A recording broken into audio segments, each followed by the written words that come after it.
जय श्री राम। भाई लीजिए राम जी का नाम। बात कहूँ दस्तकूट, राम जाने साच, राम जाने झूठ। जैसी सुनिए वैसी कहिए, और पाप पुण्य से दूर रहिए। बात मंगूरा और फौज में नगारा, वो भी जरूर चाहिए। एक समय की बात है, इंद्रदेव अपनी कचहरी लगाए हुए बैठे थे। इंद्रदेव की कचहरी में हर रोज परी नाच गाना करया कर दी। परियों में कुछ परी मैन थी इंद्र की, उनके मैं नाम आपको बताऊंगा। हुरमैन का रंबा और तिलोचना, उर्वशी और मदालसा, ये परिमैन थी। और भी परी थी इंद्र का जो नाच गाना किया करती थी। एक दिन इंद्र की महफिल लगी हुई थी और परी नाच गाना कर रही थी, और वहां देवता बैठे हुए थे। वरुण देवता और चंद्रमा देवता, काम देवता, अन्न देवता, जल देवता, अग्नि देवता, ये सभी देवता वहां पर बैठे हुए थे और परियों का नाच गाना हो रहा था। उसी समय इंद्र का बेटा उसी सभा में आ गया और वो चुपके से पीछे बैठ गया। नाच गाना वो भी सुनने लग गया। नाच गाने में कोई हंसी का रोल आ गया और वो लड़का हंस पड़ा। इंद्र भगवान कहने लगा, भाई ये कौन हंसा? देवता कहने लगे, महाराज ये आपका लड़का है जो हंसा।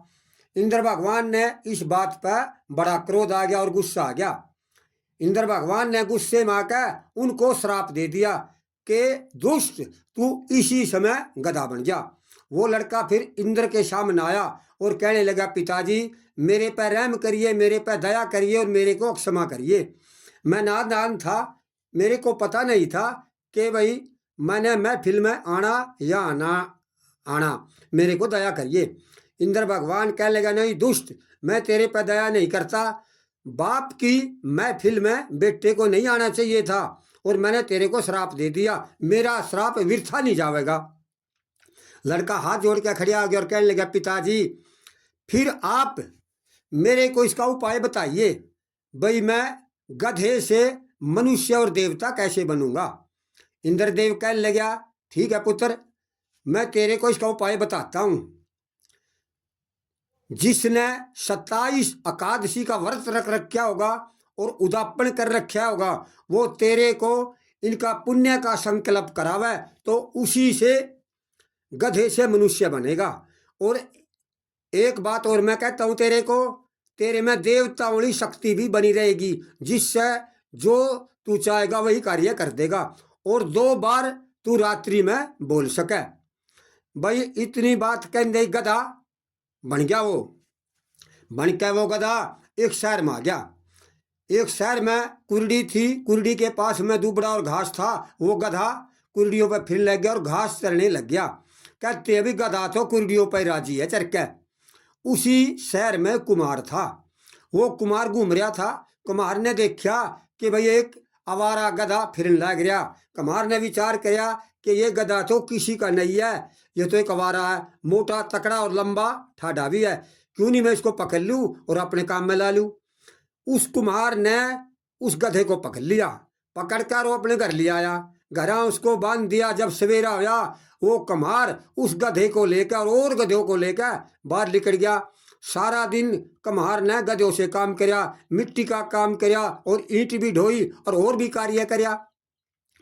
2-4 दिन तक उस कुम्हार ने गधों से काम किया। 4 दिन हो गए काम करने को। एक दिन सभी गधे बंधे हुए थे, रात्रि का समय हो गया। वो कुम्हार खाना पीना खाकर वो और उसका परिवार और इसकी स्त्री सभी सो गए और शहरवासी भी सो गए। कहीं से भी कोई आवाज नहीं आवे थी। जब रात्रि का 12 बजे का टाइम होया और वो गधा बोला। वो गधा कहने लगा, रे कुमार, इस राजा से जाके कह दे कि अपनी लड़की ने मेरे गधे तय ब्याह दे, नहीं तो मैं इस राजा के शहर को उलट दूंगा और गर्क कर दूंगा। और 1 महीने का टाइम है इस राजा पे, 1 महीने के भीतर ब्याह दे, नहीं तो मैं शहर को गर्क कर दूंगा। कुम्हार कुछ जागे था और कुछ सोवे था। कुम्हार ने ये आवाज सुनी कि भाई ये आवाज कहाँ से आई? मेरे परिवार का तो कोई भी नहीं जागा, सभी सो रहे हैं और ना ही कोई मनुष्य दिखाई दे रहा, और ये आवाज भी मनुष्य की है, ये आवाज कहाँ से आई? फिर दोबारा वो गधा बोले और गधा कहने लगा, कुम्हार, इस राजा से जाके कह दे कि अपनी लड़की का ब्याह मेरे गधे तक कर दे, नहीं तो मैं इस राजा के शहर को गर्क कर दूंगा और उलट दूंगा।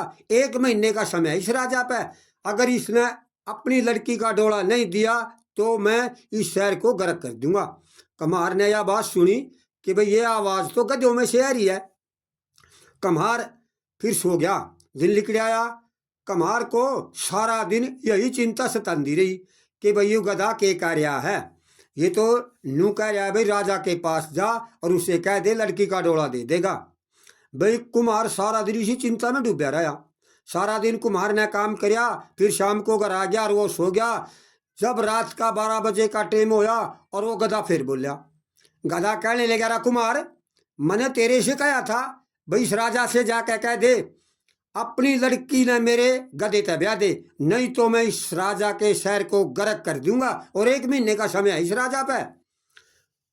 उस गधे ने ये बात दो बरदर आई। कम्हार ने कहा भाई तो गधा कह रहा है, अब मैं क्या करूं, राजा के पास जाऊं या ना जाऊं।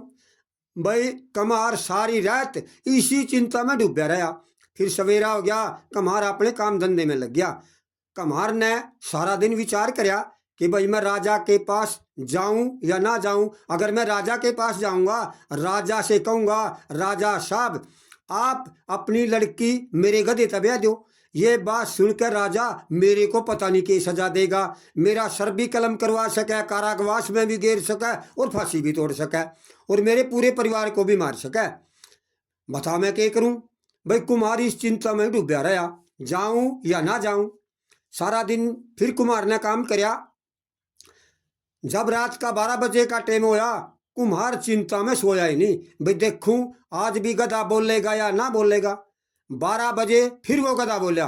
गधा कहने लगा, अरे कुम्हार मैंने तेरे से कहा था इस राजा से जाकर बोल दे और इसे कह दे कि अपनी लड़की का डोला मेरे गधे तक दे दे, नहीं तो मेरा गधा इस शहर को गर्क कर देगा और उलट देगा। अरे 1 महीने का समय है तेरे पे, अगर 1 महीने तक तने लड़की गधे के नहीं ब्याही तो इस शहर को मैं गर्क कर दूंगा। 2 आवाज गधे ने काटी। कम्हार बड़ा चिंता में डूब गया कि भाई गधा कह रहा है ये। सारी रात कम्हार सोया ही नहीं। कम्हार ने विचार किया भाई मैं राजा तय जाऊं या ना जाऊं। फिर कम्हार ने सोचा भाई नगरी में तो बहुत सारे औरत और मनुष्य हैं और जानवर भी है, और यू गधा इस नगरी ने उलट देगा, सभी मारे जाएंगे। और मैं जाके राजा से कहूंगा कि भाई गधा आपकी लड़की का डोला मांगा है, फिर मेरे को राजा सजा देगा। कि मैं क्या करूं, जाऊं या ना जाऊं। लेकिन राजा को पता तो लगना चाहिए। फिर कम्हार ने डेट बांध लिया कि भाई मैं तो राजा के पास जाऊंगा, कम से कम यह नगरी तो बच जाएगी, ये गधा इस नगरी को तो नहीं उल्टेगा, मैं मर जाऊंगा, जो राजा मेरे को सजा देगा देखा जाएगा। कुम्हार भाई ये निश्चय करके दृढ़ संकल्प करके और वहां से वो चल दिया। राजा की कचहरी लगी हुई थी, वो कचहरी में पहुंच गया। कुर्सी और मुड्डे बिछे हुए थे। वो कुम्हार एक कुर्सी पर जाकर बैठ गया, बैठे रहा। कम्हार की हिम्मत नहीं हुई राजा से बात करने की कि भाई मैं राजा से कह दूं कि अपनी लड़की ने मेरे गधे तक ब्याह दे। कुम्हार डर गया, भाई पता नहीं राजा तेरे को क्या सजा देवेगा। भाई कुम्हार डरदा बैठा रहा, उसका तो मुंह ही नहीं खुला। कुम्हार सारा दिन बैठ के वहां से चले आया। अगले दिन फिर कुम्हार गया, फिर उसी कुर्सी पर जाकर बैठ गया। जब कचहरी खत्म हुई फिर वो अपने घर आ गया। लगातार कुम्हार 4 दिन गया, लेकिन कुम्हार की हिम्मत नहीं हुई राजा से बात करने की। कुम्हार को डर था कि मैं राजा से बात करूंगा तो ये राजा पता नहीं मेरे को क्या सजा देगा, पूरे परिवार को भी मार देगा। कुम्हार डरदा बोलिया नहीं। जब 4 दिन हो गए कुम्हार को जाते हुए, और राजा ने देखा कि भाई 4 दिन हो गए ये कुम्हार आवे और कुर्सी पे बैठ जे, ना तो ये कुछ काम करता ना ही बोलता, सारा दिन बैठा रहा और ये वापिस चले जावे, पता नहीं क्या कारण है, इसका कारण तो पूछना चाहिए। अगले दिन फिर कुम्हार राजा की कचहरी में पहुंच गया। राजा कहने लगा, कुम्हार भाई तने 5 दिन हो गए यहाँ अंधे हो ना तो कोई अकड़ा काम बतांदा और ना ही तू बोलदा, या क्या बात है, इसका कारण क्या है। कुम्हार हाथ जोड़ के खड़ा हो गया कहने लगा राजा साहब मेरे पे बड़ा भारी संकट है और मेरी जान खतरे में है, मैं तो मारा जाऊंगा, आप ही मेरी जान बचा सको। राजा कहने लगा क्या बात है भाई कुमार, तुम अपनी बात बता। कुम्हार कहने लगा महाराज आप आज रात मेरे घर चलिए और 12 बजे तक मेरे घर आई रहिए, क्योंकि मने अपनी जान का खतरा है, मैं मारा जाऊंगा, आप ही मेरी जान बचा सको। फिर राजा ने विचार किया कि भाई कुम्हार की जान तो बचानी चाहिए, इसकी जान पर खतरा है। राजा कहने लगा कुम्हार मैं तेरे घर आऊंगा, तू अपने घर जा। भाई कुम्हार वहां से चलकर अपना घर आ गया। राजा शाम को खाना खूना खा के और अपने हथियार लगा के और कुम्हार के घर पहुंच गया। कुम्हार ने भी देखा कि राजा आ गया। कुम्हार ने कुर्सी बिछा दी, उस कुर्सी पर राजा बैठ गया और एक खाट पे कुम्हार बैठ गया। कुम्हार भी जागता रहा और राजा भी जागता रहा। जब 12 बजे का टाइम होया फिर वो गधा बोला। गधा कहने लगा अरे कुम्हार मैंने तेरे से कहा था भाई इस राजा से जाके बोल दे अपनी लड़की ने मेरे गधे तक ब्याह दे, अगर यू राजा नहीं ब्याहेगा तो मैं इस राजा के शहर को गर्क कर दूंगा और उलट दूंगा, और 1 महीने का टाइम है, अगर यू राजा अपनी लड़की नहीं ब्याहेगा तो मैं 1 महीने के भीतर फिर इस शहर को गर्क कर दूंगा। कुम्हार कहने लगा महाराज ये बात है, यू गधा हर रोज इसी आवाज में बोलता है और कहता है कुम्हार राजा से जाकर कह दे कि भाई अपनी लड़की का डोला दे दे। महाराज मैंने डर था कि मैं आपसे जाकर कहूँगा पता नहीं आप मेरे को क्या सजा दोगे, अब आपने अपने कानों से सुन ली, इस बात का समाधान आप ही कर सको। राजा ने बड़ी चिंता इस बात की कि भाई गधा मेरी लड़की का डोला मांगे, अब मैं क्या करूं, अगर मैं इस गधे से अपनी लड़की का डोला दूंगा तो ये शहर मेरे को क्या कहेगा। भाई राजा ने अपनी लड़की गधे का ब्याह दी। राजा वहां से चल दिया, वो चलता आ रणवास में पहुंच गया। वहां रानी थी, रानी से कहने लगा रानी जी कुम्हार का एक गधा है, वो गधा कहता है भाई राजा अपनी लड़की का डोला मेरे से दे दे, नहीं तो मैं इस तेरे शहर को उलट दूंगा और गर्क कर दूंगा, और 1 महीने का टेम है तेरे पे। रानी जी बताई हमने क्या करना चाहिए, अगर मैं लड़की ने गधे का ब्याह दूं तो ये कचहरी वाले शहर वाले राज्य के सभी लोग मेरे को क्या कहेंगे, अगर मैं नहीं ब्याहूं तो यू गधा इस शहर को उलट देगा, इस शहर में तो नर और नारी पशु और पक्षी जानवर और बच्चे सब हैं, सब मारे जाएंगे, बताओ क्या करें। रानी कहने लगी महाराज आप अपनी लड़की ने इस गधे का ब्याह दो, ये गधा कोई साधारण नहीं होगा। भाई राजा ने रानी की बात मान ली, उसने विचार कर लिया कि भाई मैं तो अपनी लड़की ने गधे का ब्याहूंगा। अगले दिन राजा ने कुम्हार बुला लिया और कहने लगा भाई अपना गधा भी लिया। वो कुम्हार और गधा वहां आ गए। राजा ने एक पंडित बुलाकर उस लड़की के फेरे उस गधे के साथ में कर दिए। राजा कहने लगा पुत्री ये गधाई अब तेरा पति है। भाई लड़की के फेरे हो गए। कुम्हार कहने लगा महाराज अब मैं इस गधे को भी नहीं रखता, मैं इसको आजाद करता हूं। फिर लड़की ने विचार किया कि भाई तेरे पिता ने तो इस गधे का ब्याह दी, यही तेरा पति है, अब यहाँ रहना भी ठीक नहीं है, यहाँ से तू चल दे। वो कहने लगी पिताजी मेरे को एक रस्सी और दे दो। भाई राजा ने एक रस्सी दे दी उस लड़की को। उस लड़की ने उस गधे को रस्सी से बांध लिया, बांध कर वो जोड़ा पकड़ के और वहां से चल दी। वो चलती चलती 2-4 दिन के अरसे में वो उज्जैन शहर में आ गई। उज्जैन शहर में एक तला सुक्का था, उसकी खुदाई चल रही थी। औरत और आदमी वहां खुदाई कर रहे थे और राजा उनको खुदाई के पैसे दे रहा था। उस लड़की ने विचार किया कि मैं भी खुदाई करूंगी, मेरे पास कोई पैसा नहीं है, इससे मेरे खाने पीने का रोजगार चल जाएगा। वो लड़की एक तसला लेकर और वो जो मिट्टी घालने वाला था उसके पास गई, उसे कहने लगी भाई मेरा भी ये तसला भर दे। उसने उसको तसला भर दिया, वो सिर पर धर के और उसने वो घेरने के लिए चल दी और गधे की उन्हें रस्सी पकड़ ली। वो बाहर गिर आई, साथ में फिर गधे ने भी ले आई। फिर उसने अपनी वो तसली मिट्टी से भरवा ली और फिर वो सिर पे धर के चल दी। जो वो काम कर रहे थे उन्हें देखा कि भाई ये औरत इस गधे का जोड़ा पकड़ रही, ना तो इसने या बांध दी और ना इसने या छोड़ दी और ना इस पर या मिट्टी धर दी। कितना ठाडा गधा ले रही है या, इसने इस पर मिट्टी धरनी चाहिए। ये बात सारों को फैल गई कि यह औरत इस गधे पे मिट्टी क्यों नहीं धरती। वो बात सारे शहर में फैल गई। बांधी थी वो रानी के पास में गई, रानी से कहने लगी, रानी जी आपके शहर में एक औरत आ रही और एक वो गधा ले रही, जिस तालाब पे खुदाई चल रही है वो भी मिट्टी काट रही है। वो मिट्टी अपने सिर पर धर बाहर गिरा हुआ है और गधे की रस्सी पकड़ रही, उस गधे पर वो मिट्टी नहीं धर दी।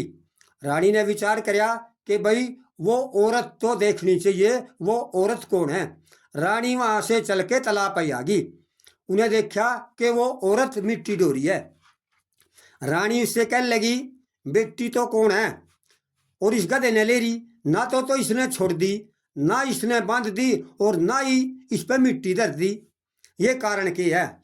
वो लड़की कहने लगी, रानी जी ये गधा मेरा पति है, मेरे पिता ने मेरे फेरे इस गधे तय कर दिए और ये मेरा पति है, मैं अपने इस पति पर मिट्टी नहीं धर दी, मैं तो अपना के लिए मिट्टी ढोलूंगी। रानी कहने लगी, पुत्री फिर इस बात का कोई उपाय भी तो होगा, यू गधे से मनुष्य कैसे बन सका। वो लड़की कहने लगी, रानी जी इसका उपाय तो यही बता सके, इस बारे में मैंने कोई पता नहीं है। वो रानी कहने लगी, जब तेरे को इस बात का पता लगा तो मेरे से बता दिए। भाई वो शाम को लड़की अपना जहाँ रहती वहाँ चली गई। वो लड़की उस गधे के कान में कहने लगी, महाराज आप इसका उपाय बताइए, आप गधे से मनुष्य कैसे बनोगे।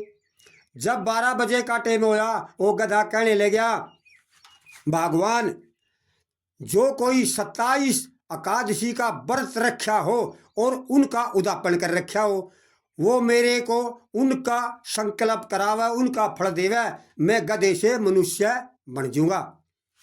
कहने लगी, ठीक है महाराज। वो लड़की उसी रानी के पास गई, उससे कहने लगी, रानी जी इस बात का उपाय है, वो गधे से मनुष्य बन सके। रानी कहने लगी, कैसे। वो कहने लगी, जी जिसने 27 एकादशी का व्रत रख रखा हो, गौ और बछड़ा दान में दे रखा हो, सत्यनारायण और लक्ष्मी की मूर्ति सोने चांदी की दान कर रखी हो, वो अपने व्रत का संकल्प मेरे गधे को करवा दे तो वो मनुष्य बन जाएगा। उस रानी ने चौकीदार बुलाकर उसे कहने लगी, भाई सारे शहर में मनियादी कर दे, जिसने 27 व्रत रख रखे हो एकादशी के, वो रानी से मिल ले, रानी उसको इनाम देवेगी। उसी शहर में एक वाल्मीकि था और उसकी स्त्री थी, उन दोनों ने 27 एकादशी रख रखी थी और उनका उद्यापन कर रखा था। वो वाल्मीकि उस रानी के पास आ गया, उससे कहने लगा, रानी जी मैंने 27 एकादशी का व्रत रख रखा है और गौर बछड़ा दान कर रखे हैं और सत्यनारायण लक्ष्मी सोने चांदी की मूर्ति भी दान कर रखी है और कपड़ा और पैसा भी दान कर रखा है। रानी कहने लगी, ठीक है। भाई उस वाल्मीकि ने 27 एकादशी का संकल्प करवा दिया। रानी ने पंडित बुलाकर और वो संकल्प करवा दिया। संकल्प करवाने से उस गधे का मनुष्य बन गया। गधे से मनुष्य बनने से उसका नाम भाई गंधर्व सेन हो गया, क्योंकि वो गधे से मनुष्य बनया था। और पंडित दादा मांगेराम ने भी कह रखा है, भाई किसी शराब से इंद्र का बेटा राजा गंधर्व सेन होया, वो गधे से मनुष्य बनया था, उसका नाम गंधर्व सेन हो गया। फिर उस रानी ने वो गधा से मनुष्य बनया था अपने राज्य में रख लिया।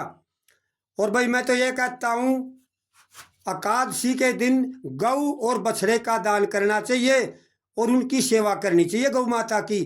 जब मनुष्य मरता है, धर्मराज के यमदूत जीव को लेकर जाते हैं, रास्ते में वैतरणी नदी लगती है, उस नदी से गौ माता ही पैर करती है। जय गौ माता की। भाई फिर वो गंधर्व सेन उज्जैन सेन में रहने लग गया। फिर उसका संतान पैदा हुई। और भाई इस कहानी से यही शिक्षा मिलती है कि बेटे ने बाप की महफिल में नहीं जाना चाहिए। जिस महफिल में बाप बैठा हो, जिस सभा में, उस सभा में पुत्र ने नहीं जाना चाहिए। इसे यही शिक्षा मिलती है। जय श्री राम।